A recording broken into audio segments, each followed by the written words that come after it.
Why didn't you tell me? If I'd known, I would've. Ha! Who do you think you are? I have nothing to do with an old man about to turn 60 who can't even make a decent decision. What a shame. I had feelings for you since we got married, but now, I don't feel anything anymore. My name is Nancy. My husband Max and I have worked hard together to raise our 2 children. Our youngest just reached adulthood. Raising kids for over 20 years was challenging, but having them in my life gave me strength. I am incredibly grateful for their support. Max has been supportive too, which made me believe he was a dependable husband. That is, until one day changed everything. I left work early and went home. When I opened the front door, I could hear Max and our son Aaron talking and laughing. Hey, I turned 20 this year, so I think we can start what we've been planning. Yeah, actually, I was thinking the same thing. We're father and son after all. When should we tell her? You're right. Maybe I'll bring it up this weekend or so. I'm really excited about it. I wonder how she'll react. I think she'll cry and beg us to stay together. Oh, how tragic. When will Abby become my new mother? She's always ready to step in. All that's left is for me to divorce her. Their conversation was full of happiness, completely unaware that I was standing right outside their door, listening. I felt blindsided. I thought we were a happy family, but now Max and Aaron were discussing divorce and a new marriage, as if I were just an afterthought. They even seemed excited about replacing me. What had I been missing all this time? I was in shock, my phone recording their conversation automatically. After capturing enough, I walked out of the house, feeling lost. I sat outside a nearby cafe, watching a mother with her young child, my heart itching as they passed by. What had I done to make Aaron hate me? And Max, was he really so quick to move on with Abby? What was I thinking? Max and Aaron seemed to have met Abby numerous times already. It felt as if my own son wanted me gone. What about my daughter? The anxiety overwhelmed me as I wondered if Melanie might feel the same way. Panic surged through me, and I grabbed my phone, dialing her number. The phone rang once, then twice. Hey, what's up? How are you doing, Melanie? What's wrong? Your voice sounds off. Where are you? I'm at the usual cafe near our house. Okay, I'll come over right away. Just wait there. Melanie had always been independent. As the eldest, she never asked Max or me for financial help, even through college. Now, working and living on her own earnings, she remained fiercely self-reliant. Yet, despite her independence, she was willing to drop everything and come to me. Melanie arrived at the cafe in no time, looking concerned. Mom, what happened? I struggled to find the right words, torn between revealing the truth or keeping it hidden. My throat felt tight, and I couldn't decide how much to tell her. Could it be about Dad? Melanie's serious gaze met mine. I nodded, overwhelmed. Hey, Melanie. I'm wondering if there's anything you want me to change or if there's something you don't like about me as your mother, I said hesitantly. Melanie looked at me confused. What do you mean? Well, now that Aaron is 20 and has started his adult life, I finally have more time to focus on myself. I thought it was a good moment to reflect. Melanie stared at me. Mom, no. There's nothing about you that needs fixing. I'm only grateful for you. You and Dad worked equally hard, but it was mostly you who took care of me and Aaron, she added. Really, your father worked hard too, I said, trying to defend him. He just did what was expected. It's only natural to work hard at your job, Melanie replied, but if I think about it, Dad wasn't really involved in family life. He didn't help much with raising us. Melanie's serious expression made me uneasy. What's going on with you and Dad? Tell me everything. I'm not a child anymore, and maybe I can help. Her insistence caught me off guard. What? I'm in shock. I'm in shock too, Melanie said, nodding.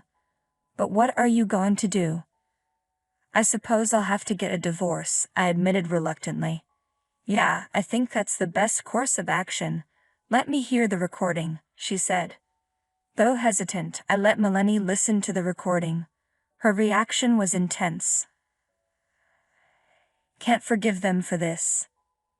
Mom, we need more than just the recording. We need concrete evidence. I'll ask my friend for help. For now, stay at my place tonight, Melanie instructed. The next day, Melanie had the day off, and she went out early. I went to work as usual, but Melanie contacted me later. Mom, let's meet up after work and go to the detective agency. All right, thank you. And don't worry, I said, feeling a mix of relief and anxiety. I found a lawyer, Melanie informed me. Okay, I understand. Thank you so much, I replied, feeling a sense of relief. Melanie had swiftly organized everything needed for a smooth divorce process. That evening, after finishing my duties, I went to the detective agency to meet her. So, here's the plan, the detective explained. You'll have 3 days to gather evidence of the affair. That's the plan, I confirmed. Based on what I heard in the recording, it seems my husband doesn't realize how serious this is. But I'm ready for whatever comes next. Understood. I'll make sure to do a thorough job, the detective assured me. I'll compile the evidence and report back in 4 days. To my surprise, he asked me to come back in just 2 days. I've managed to gather all the evidence sooner than expected, he said with a smile.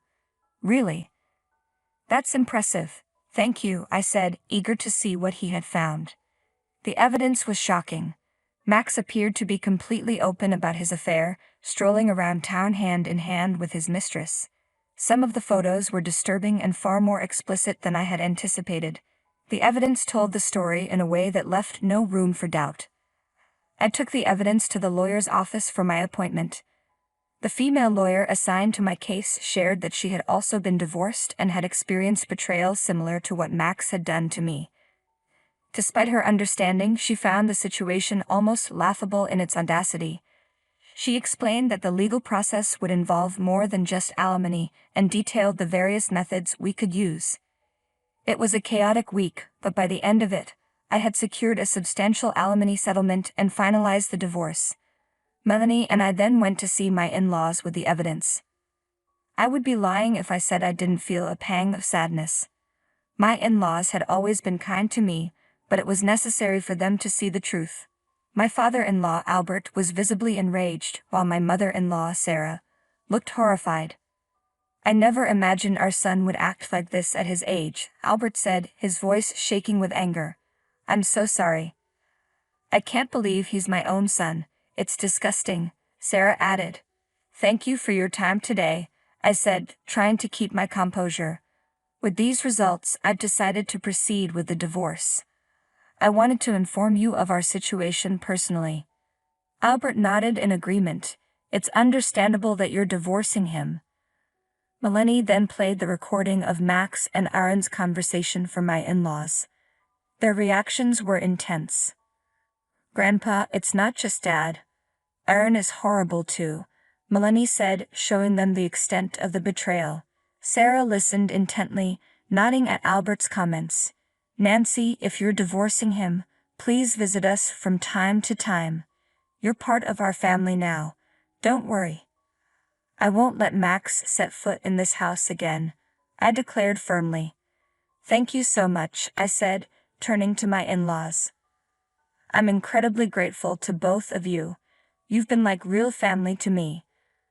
I was overwhelmed with emotion, tears streaming down my face. My in-laws had been so kind from the beginning of our marriage, and I had cherished them deeply. The thought of not seeing them after the divorce was painful, but their willingness to disown their own son for my sake was heartening. The next day, I confronted Max and Aaron. Melanie and my lawyer accompanied me. Max had not reached out to me at all during my 4-day absence, which spoke volumes about his feelings. When we arrived, Max and Aaron were already there.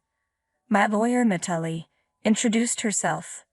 I'm Natalie, Nancy's lawyer. I'm here for the divorce proceedings, she said, shaking hands. Max looked surprised but quickly regained his composure. "Oh, you want a divorce? Fine, let's get it over with. But I'm taking what I can from it." Aaron, with his usual smugness, seemed almost pleased by the turn of events. "Perfect. A quick divorce and we're done. You'll just get the alimony, right? Can you handle that, Dad?" Max's reaction was a mix of frustration and resignation, as if Aaron's comment pushed him to stand his ground. "Yes, I suppose so. It does simplify things, doesn't it?" "It's a shame Abby isn't here for this," Mitali remarked. "How do you know about Abby?" I asked, surprised. "Of course, we're aware," Mitali responded, indicating that the affair was common knowledge. "I know you've been seeing each other every day," I said, confronting Max. "It makes sense if Abby is one of your business partners. You've been involved both professionally and personally." "Oh, so you know about Abby?" Max retorted. "Well, since you're aware of everything, it's simple. I don't want a mother like you. You're just an old, dirty woman. I want a young, beautiful mother like Abby." "You've got to be kidding me," I shot back. "Who do you think helped you become who you are?" "It was Mom, not Abby." "Mom worked just as hard as anyone else and managed the household too." "Hey, Melanie, how can you speak about your own father like that?" Max protested. "I don't even see you as my parents anymore," Melanie snapped. "Besides, Aaron called Mom that person too. Why is it okay for him but not for me?" "I've always hated how you contradict everything," she continued. "And how can you call yourself a decent parent when you're seriously involved with a woman 20 years younger than you? If you were single, I wouldn't care about the age difference, but you have a family. It's creepy and gross." Melanie's words left Max speechless. "Dad, that's enough. Let's get him out of here and invite Abby over." "You're right. Bring me the divorce papers," Max said, resigned. I pulled out the divorce papers I had prepared. Max was caught off guard by the immediacy, but with Aaron's urging, began signing them. "We'll be claiming $140,000 for alimony and property division," Aaron said. "The property is valued at $50,000, and the alimony is $40,000, based on your annual income. It's a fair amount. Dad, just pay it. Abby will handle the rest," Melanie added. "Fine," Max agreed. Afterwards, Max transferred exactly $140,000, and I submitted the divorce papers to the government office. Despite not using the evidence from the detective agency, the divorce was finalized on our terms. "Hey Mom, can I have the data?" Melanie asked. "Sure, but what do you need it for?" I inquired. "Don't worry about it," she said with a reassuring smile. "I won't use it for anything bad," I'd assured Melanie, deciding to let her handle the data. A week later, I started receiving angry calls from Max. After work, I finally answered one of his calls, and his frustration was evident. "What's the meaning of this?" he demanded. "I'm not sure what you're talking about," I replied. "You knew everything, didn't you?" "Knew about what?" Max snapped. "About Abby," I said. "Are you referring to the fact that you and Aaron are both involved with her, or the truth that Abby being the CEO's daughter is a lie?" There was a long pause on the other end of the line. "It's disgusting and strange that both a father and son would date the same person," I continued. "Shut up," Max yelled. "I've also been fired from my father's company." "Well, that's not surprising," I said coldly. "It's all your fault, and now I can't even reach Abby." "Abby got fired too, you know," I added. "She was involved in an affair and embezzled company funds. Why didn't you tell me?" "If I'd known, I would have." "Huh," Max interrupted, his voice rising. "Who do you think you are? I'd have nothing to do with an old man about to turn 60 who can't even make decent decisions. I used to have feelings for you, but now I don't feel anything." After telling him off, I blocked his contact information. That same day, Aaron persistently called me. "Hi Mom. Grandpa won't help me with my tuition fees." "You deserve that," I said. "Ask your father for help." "Well, you see," Aaron hesitated. "Dad gave all his money to Abby." "I can't even reach Abby anymore," he added. I couldn't help but burst into laughter. "Well, yes," I said, "she's upset about money and even embezzled from the company. She views her father as just a cash cow. I bet you gave her all the money you earned from your part-time job too." "You're a real jerk," I continued, laughing at your own child's misfortune. "Yes, I'm a jerk," Max admitted. "And I take part of the blame for how you turned out. At least I did you a favor by divorcing your father." "Then pay for my tuition if you're a parent," Aaron demanded. "It is my duty," I said. "But since I'm a jerk, I'm not giving you any money." With that, I hung up the phone. I couldn't bring myself to block Aaron's contact, hoping that someday he might reflect on his actions and we could talk again. Later, I found out that Aaron had taken a job and distanced himself from his father. My parents-in-law informed me that Max had gone missing. He used to visit them frequently asking for money, but then he suddenly disappeared. Now nearing 60, I'm focused on living a healthy life and preparing for the arrival of my grandchild. My new chapter is starting brightly. It's clear that Max and Aaron were both duped by a gold digger. I hope Max reflects on his actions and realizes that the money he lost was part of his own tuition fees. Thank you for watching until the end. Please subscribe to our channel, and see you in the next video.